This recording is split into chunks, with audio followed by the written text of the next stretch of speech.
Welcome to the jointly presented Associated General Contractors of America's and U.S. Chamber of Commerce Foundation's webinar on Hiring Our Heroes, Best Practices for Construction Employers.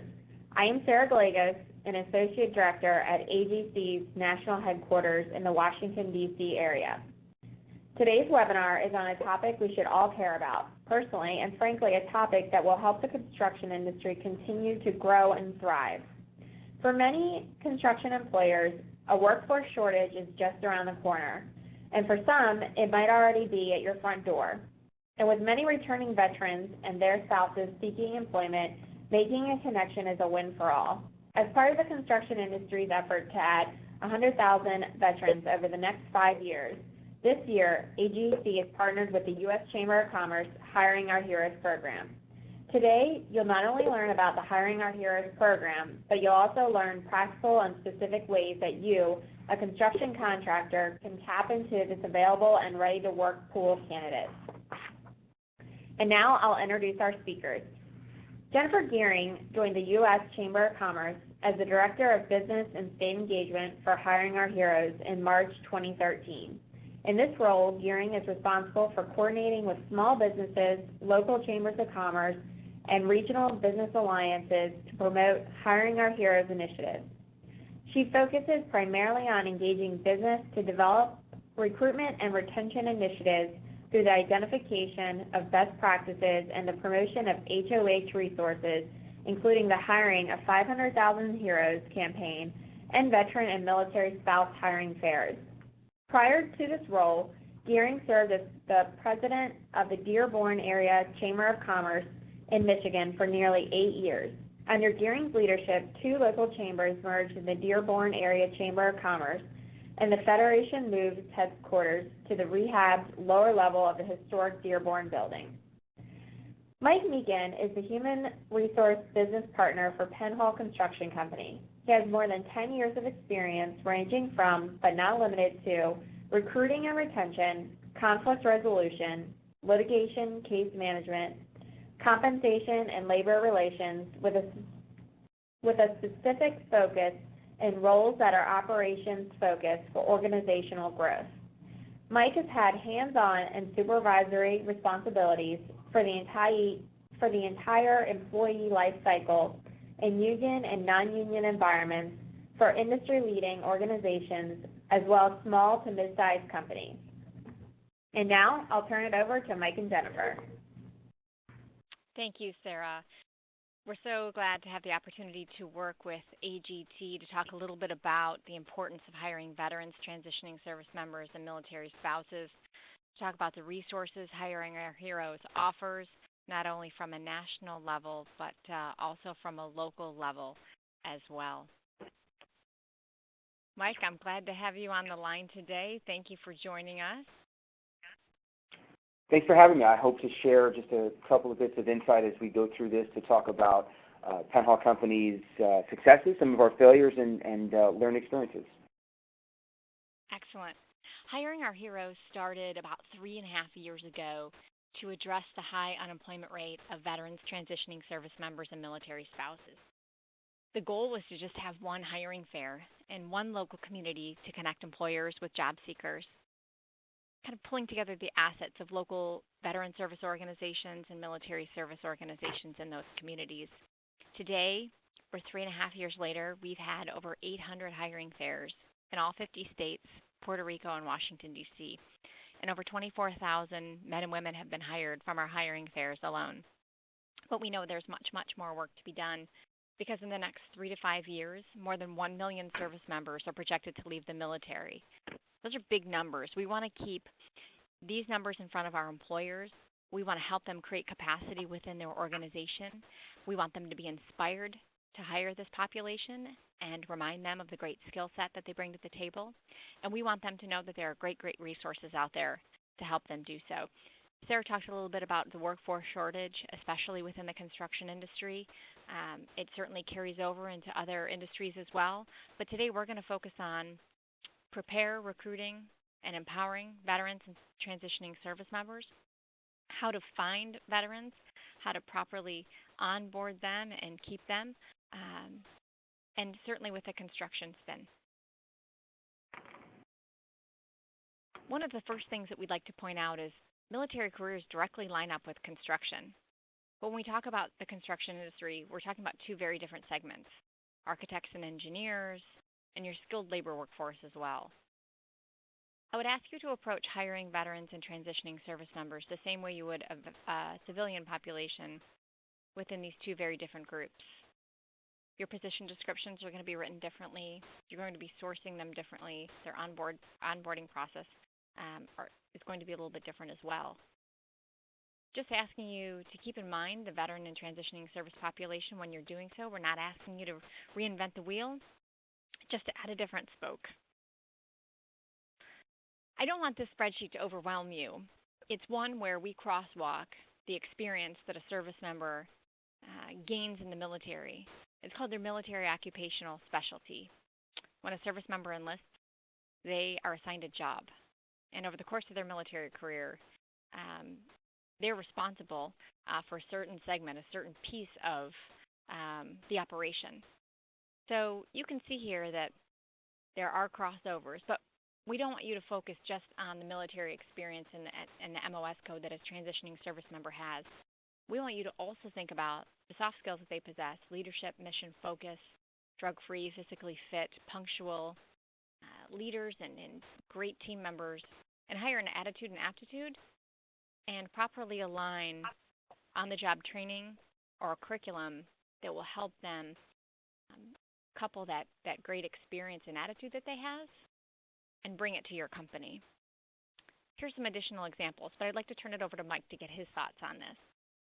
This is a great chart. This is something that when Penhall Company jumped into military recruiting with both feet back in 2008, 2009, we leaned on heavily. Navy Seabees, Army and Marine Corps combat engineers, Air Force Red Horse. We thought it was a no-brainer to go after the military occupational specialties. But what we found over time was that the way I like to phrase it to my hiring managers and my executive team was that if the federal government, if the U.S. military could take a high school graduate with little to no skill sets and turn them into a world-class operator, whether it be in construction or in food services or as a driver or as an administrator, that if they were interested in our industry, if we could help them find interest in our industry, that we could also train them to do what we do. So to your point earlier, you're talking about the soft skills and the hard skills. It's great when they come from an MOS that fits our industry, but it's not a deal breaker if they don't. Great. Thanks, Mike. We at Hiring Our Heroes are really excited about what's called the Employer Roadmap. So over the past 9 months, we've been working to collect really great information around preparing, recruiting, and empowering our transitioning service members, military spouses, and veterans. There's a lot of information out there for employers. Some say, there's so much, Jennifer, that I can't really see through it. I can't really, take the time and download all these, huge PDF documents, and I don't really want to get my MBA in veteran recruitment. Some employers I talk with would say, you know what, there's not enough for me.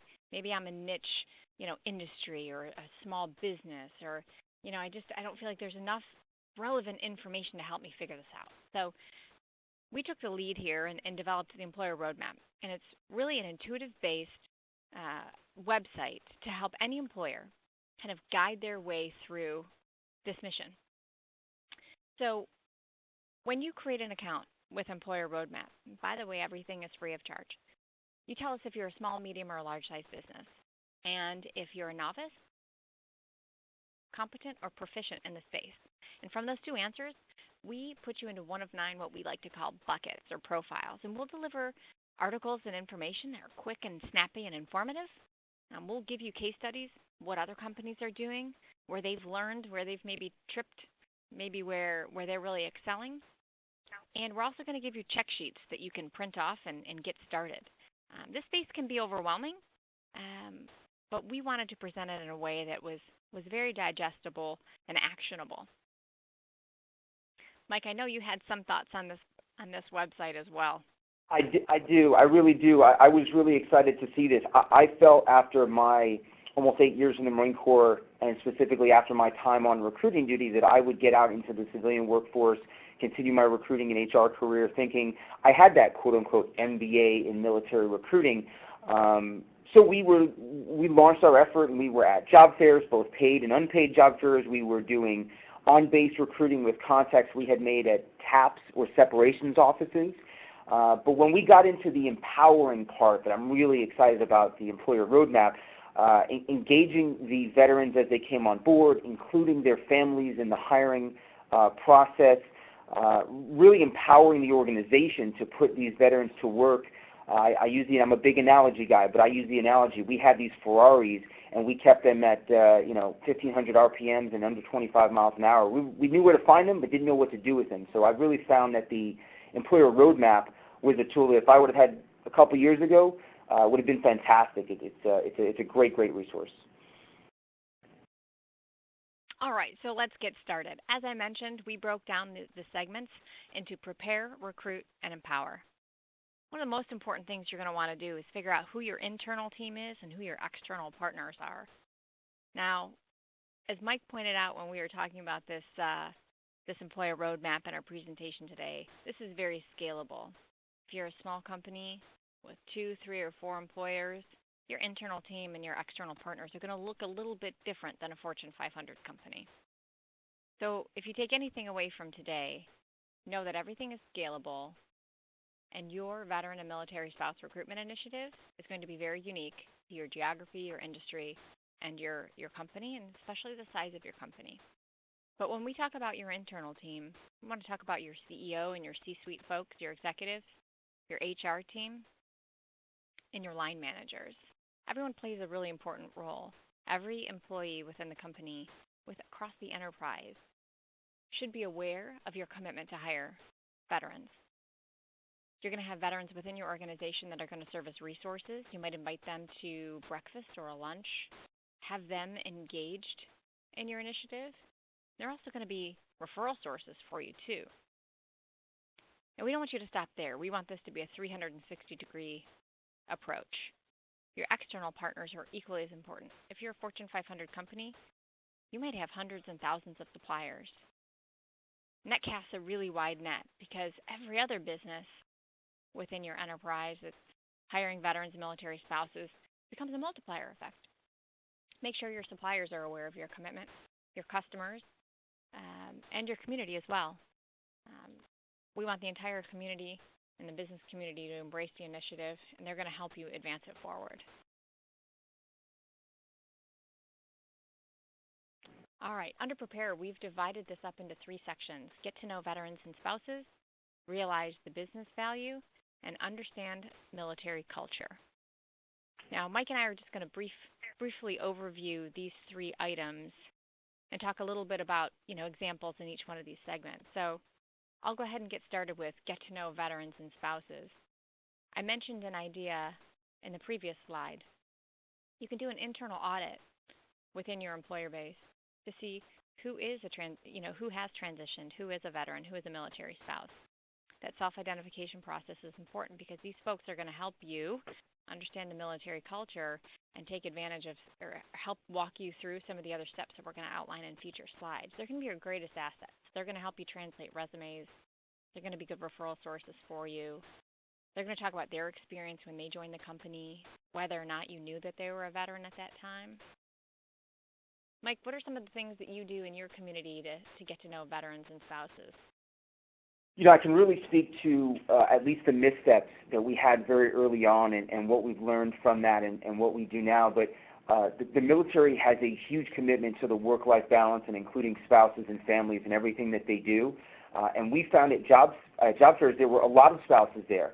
And early on we didn't realize the value in recruiting the whole family, explaining to them what the work was that we do, what the schedule was going to be like, what the benefits look like. Taking advantage of the fact that you're recruiting their family into yours, although not every organization, and specifically at Penn Hall, maybe our work-life balance gets out of whack during the craziest parts of the season, and we really embrace it during the slower parts of the season. But if the U.S. military can figure out a way to embrace the work-life balance and engaging families and spouses, our organizations have to at least make an effort to do the same, or you're going to struggle in the preparing and in the recruiting process of your veterans. 100% right, Mike. So we talk about, 5 years ago, we were talking about the importance of hiring veterans, matter of national security, and we want this all volunteer force to know that, the civilian population is ready to help them with their transition. A couple of years ago, that conversation changed to where to find them. I want to get in front of a larger group of veterans. Now we're talking about the business value that veterans bring to an organization.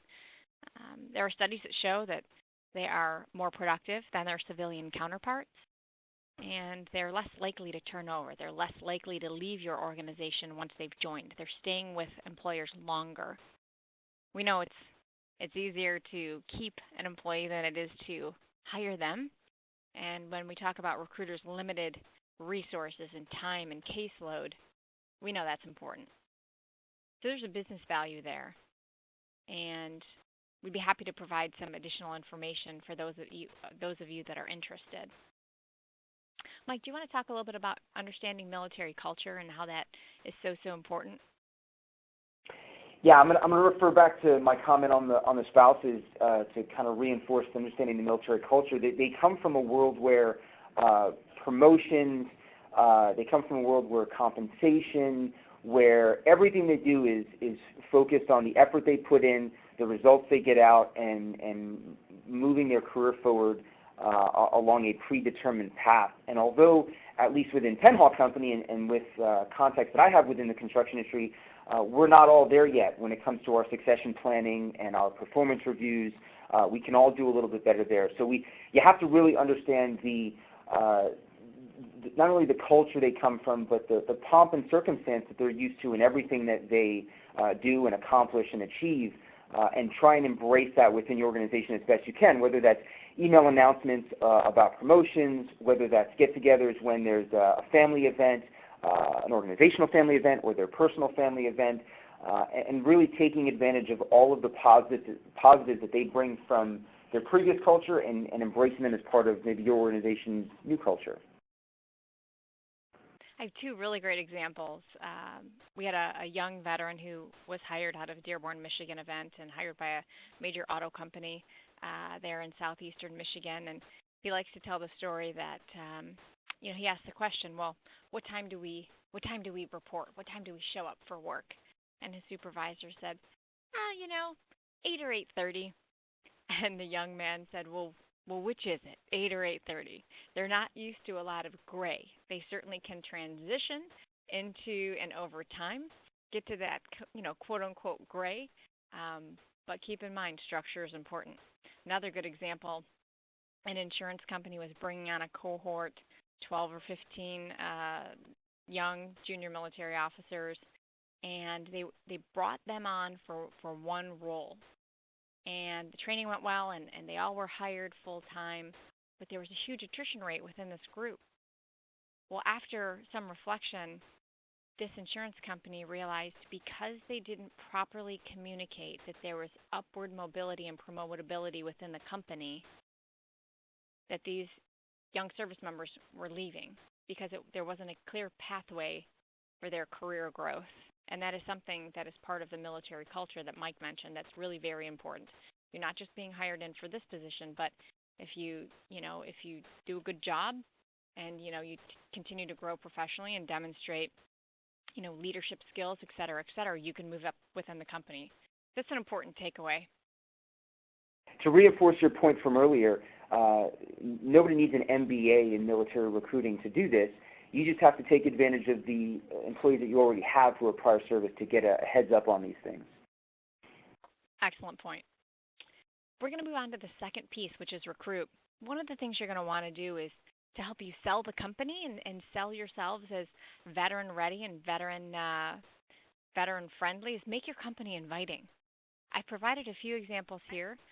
Construction companies. On your left, you're going to see our Hiring Our Heroes Facebook page. We promoted Masco Contractor Services.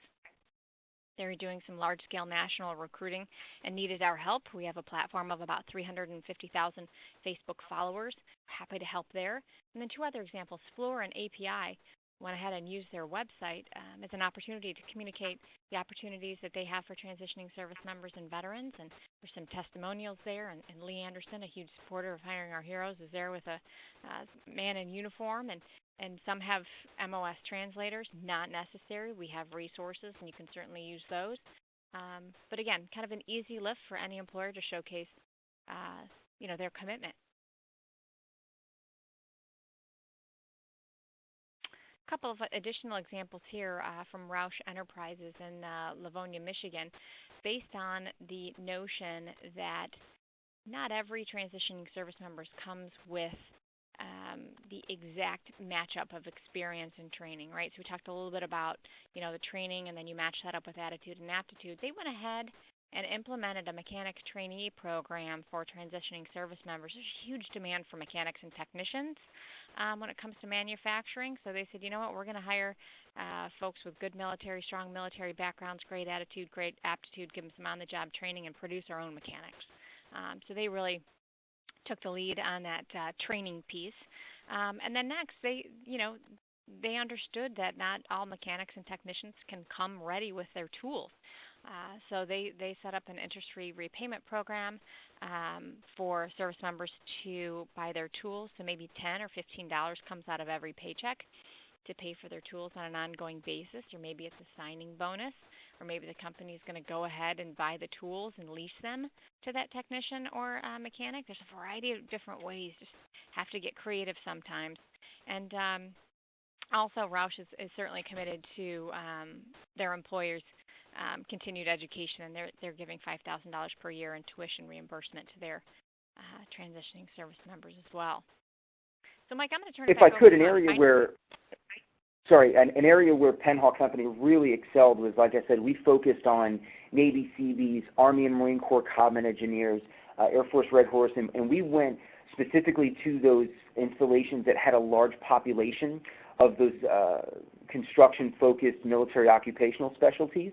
And as you develop your recruiting program, as you decide at what level you want to scale your program, if there's an opportunity to go after occupational specialties or veterans in a certain area of the country, even if you don't have a brick-and-mortar location or a job site nearby for them to start their career with your company, many of them are separating, if not all of them are separating, with some type of relocation assistance from the government when they separate. So if your scaled program allows you to do some visits to job fairs on base, you can really get ahead of the separation by 3, 4, 5, 6 months and put that veteran in a position to relocate to exactly where you need them to be. It doesn't cost you anything but getting out in front of their separation.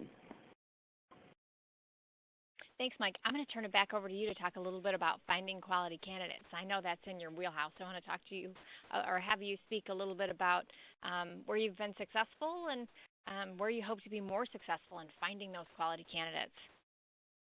Yeah, absolutely. There is a recruiting process that every organization has. You start with your requisition, you launch your ads internally and externally, and what we have found is, at this point, is we simply blend in our military recruiting initiative into our existing process.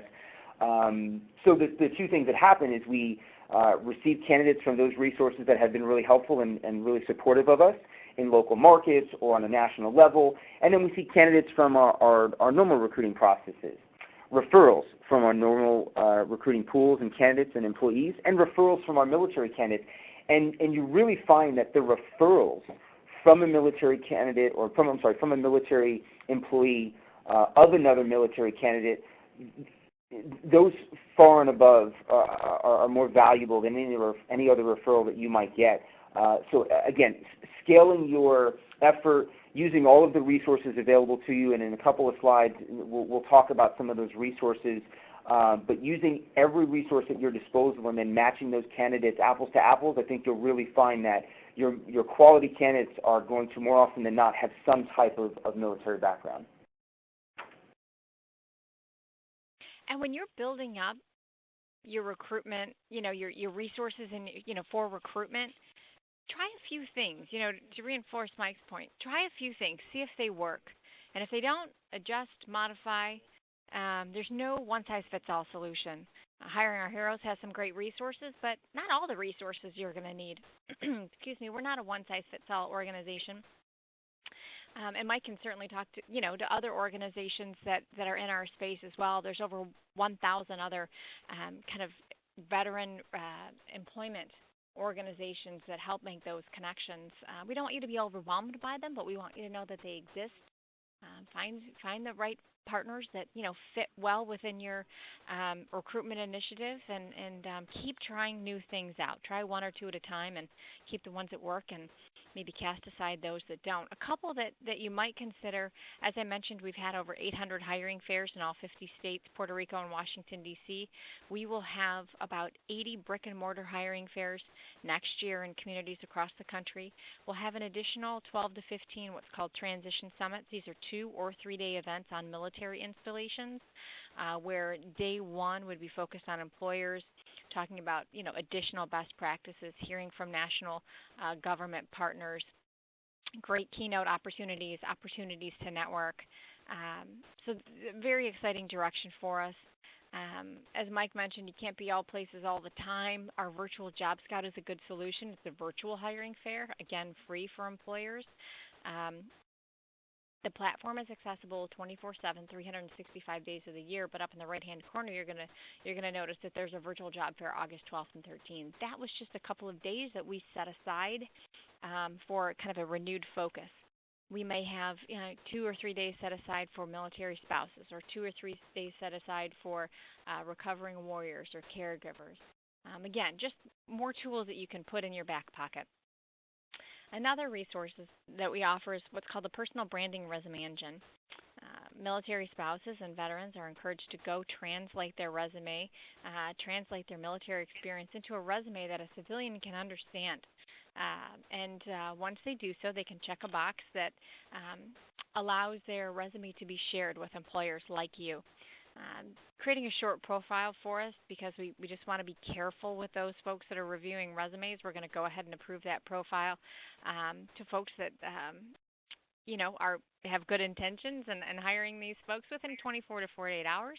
And at that time, you can search by location, job level, and keyword. So, for example, if you were looking for a logistician in southeastern Michigan, you could type in logistics 48124 and search by a 50, 100, or 150-mile radius.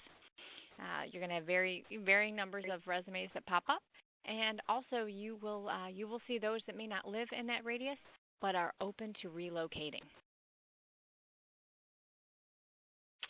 Next, a really important piece, we talked about creating your internal team and your external partners. I want to kind of come back to that external partner piece, which we call local network.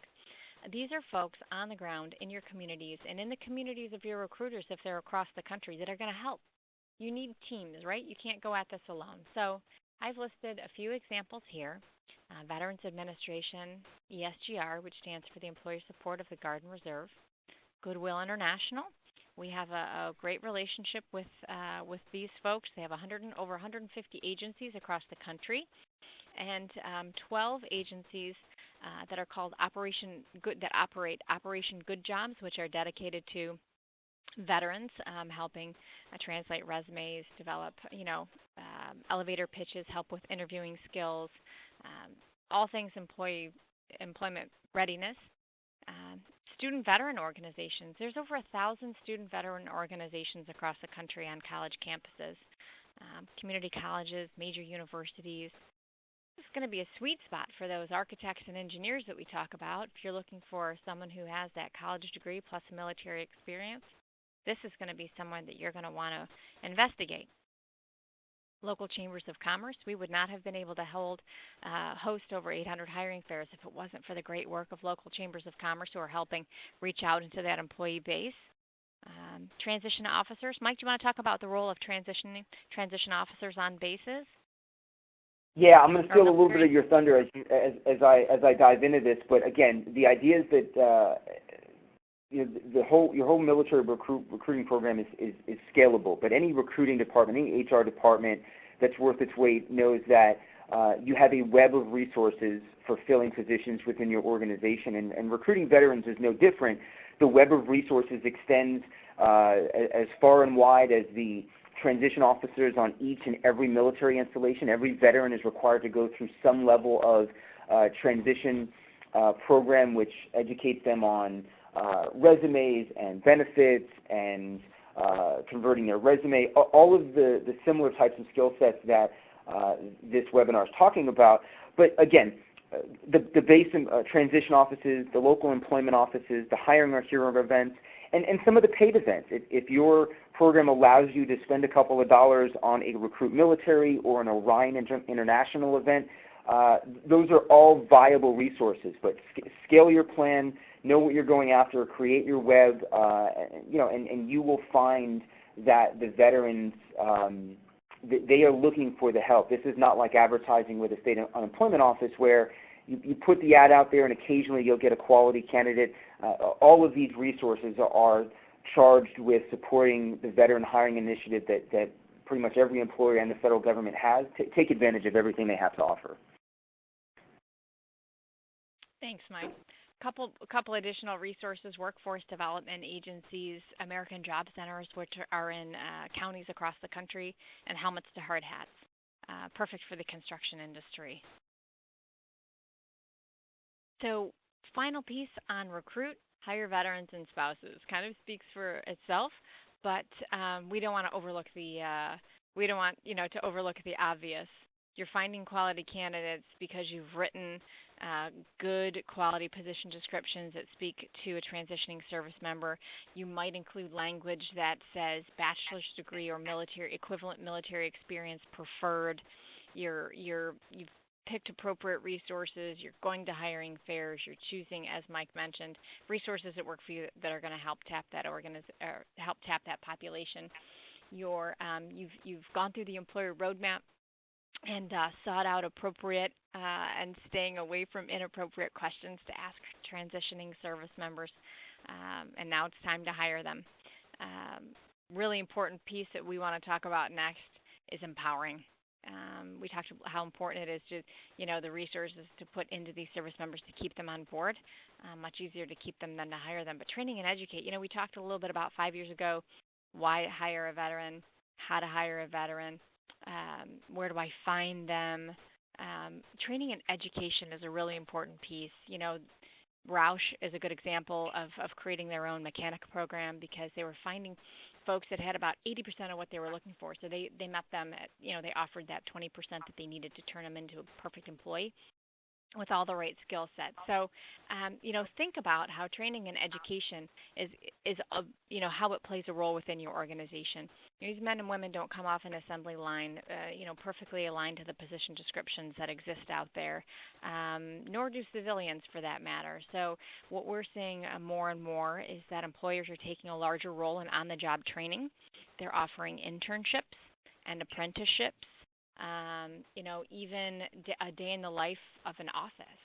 If a service member hasn't, had experience in a financial environment or an insurance environment or an architectural firm, kind of a job shadowing day. Again, get as creative as you can to help bridge that, that gap if it exists and to help crosswalk that service member. Talk a little bit about, the post 9/11 GI Bill.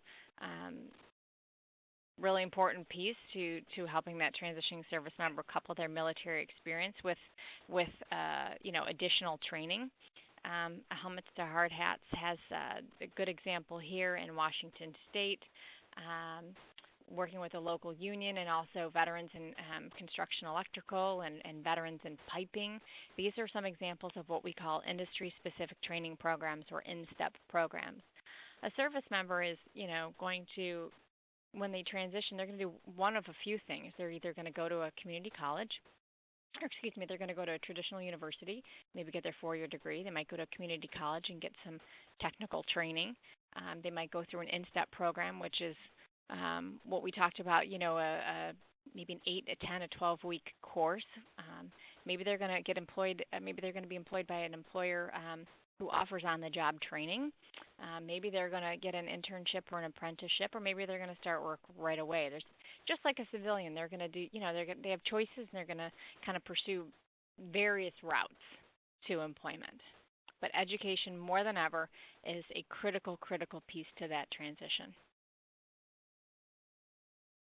Talked a little bit about veterans and piping here. As I mentioned, 18-week course, great opportunities through partnerships at the local level.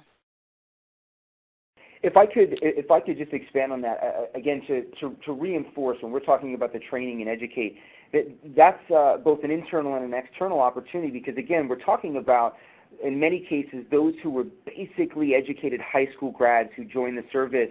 And as a Gen Xer, I hear a lot within our industry, well, if you don't hear from me, you're doing a good job. Unfortunately for this generation, and specifically those coming out of the service, training, ongoing coaching, our commitment to their career development, you toss in some of the tax credits and the reimbursement opportunities for their training, they're used to a different style. And I'm sure as HR professionals and leaders within our organization, training and coaching and career development are all things that we either do or we talk about or wish we could do or talk about. But the really idea is that you have to embrace and that your team has to embrace to really take full advantage of what these veterans have to offer. Otherwise, you're driving a Prius on the Autobahn. I love that example, Mike. Thanks. You're into cars today. A little bit of Ferraris. I am into cars today. So an important part of empowering this new employee is supporting veterans and spouses. A great example, and of course everything is scalable. USAA has what's called a My Helper program. So when one of their employees has a spouse that's deployed, My Helper acts like a concierge service. So if that employee needs help with errands, chores, dry cleaning, getting the oil changed in their car, there are dedicated people to help. Again, that is a big organization who has tremendous resources, but it can be simply, creating a celebration around Veterans Day within your organization. As I've heard Mike mention before, kind of those patriotic holidays, create some kind of a celebration or recognition, or if you have, uniforms, maybe it's, red polo shirts. Maybe veterans have, the flag embroidered on theirs to kind of set them apart if that's something that they'd like to do. Or spouses have special lapel pins, or simply writing a note to an employee whose spouse is deployed and offering support and asking if they can help. And certainly, salary differential if an employee is deployed. These are some examples of ways that you can support veterans and their spouses. And enhancing the work environment. As you can imagine, there's a theme here, right? So some of those, celebrations, we here at the U.S. Chamber of Commerce have beautiful hallways on our first floor, and we took advantage of that space and profiled about 50 different veterans and military spouses. We had a photo of them in their uniform and then in their new work environment, talked about their transition, celebrated their service, and their new role in the community. So there's various ways that you can celebrate. You can highlight folks on your website. You can ask for testimonials. You can create a mentor program. You can create a buddy system or a battle buddy system. Veterans resource group where veterans and transitioning service members get together once a month and maybe share a meal or go to a baseball game or come together around a mission project. This is also a really great way to help veterans self-identify. There's a company in Michigan that we worked with. They were having a hard time getting their employees to self-identify as veterans, having military experience. So they coordinated a volunteer day one Saturday to go build a house, and they had about 100 employees show up. 80% of them were veterans. So this is a group that wants to continue contributing to their community, mission focus. So it's an important part of what they do, and making sure that these service members know how important their role is in your company is a really important part of retention as well. If they're sitting behind a computer screen in a workstation, kind of isolated from other members of the team, and they, are struggling to, how am I fitting in here? Why is what I'm doing important? That's a really important part of the communication and the value that they play, because 1 minute they're protecting our freedom and defending our Constitution, and that's important stuff. That's a heavy lift. That's a lot of responsibility, and we don't we want them to know that they're empowered to carry that same amount of responsibility and importance in their new employer, which is you all. Just to reinforce that. Sorry, I apologize. Just to reinforce that, when we were fine-tuning our military recruitment initiative here at Penn Hall Company, we started to look at all of the support organizations around the country. There are hundreds of them. We see commercials for them. We see them as previews in our movie theaters. We see programs like Wounded Warrior that get national attention.